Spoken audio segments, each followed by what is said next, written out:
Welcome back to In the House with Beth and Ryan. I'm Beth, and this is Ryan. This month, we're going to talk about what happened in the March Guelph real estate market and look into our crystal ball for April, May, and June. It was pretty easy to predict that the first quarter of 2023 was going to be very different than the first quarter of 2022. We saw sales, units, and the average price drop about 50% in some cases versus last year, but that's going up against a record year in Guelph. Having said that, there are certain segments of the market that are really outperforming other segments. If we take a look at houses that are selling between the kind of $600,000 to $900,000 range, those houses are selling in competitive environments and often going over asking. If you're thinking about selling this spring, it may be a good idea to think about selling sooner than later so that you get ahead of any potential inventory increases.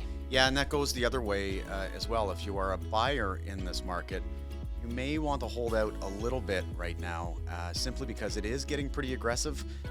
Buyers aren't coming in as quick as they have been, but when someone puts an offer in on a house, many buyers seem to jump in on that, and it ends up being multiple offer situations. If we start to look ahead into what's going to happen next in the spring market, we predict that unless we start to see dramatically increased levels of inventory compared to what we have now, that we may actually see prices continue to go up.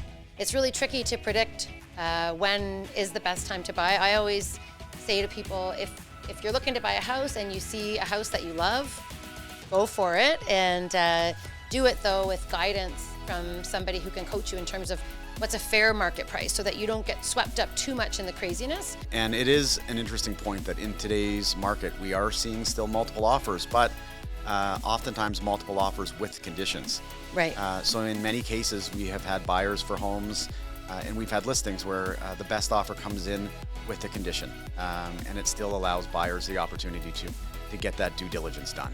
If you have any questions on the Guelph real estate market, you can always find us at bethandryan.ca.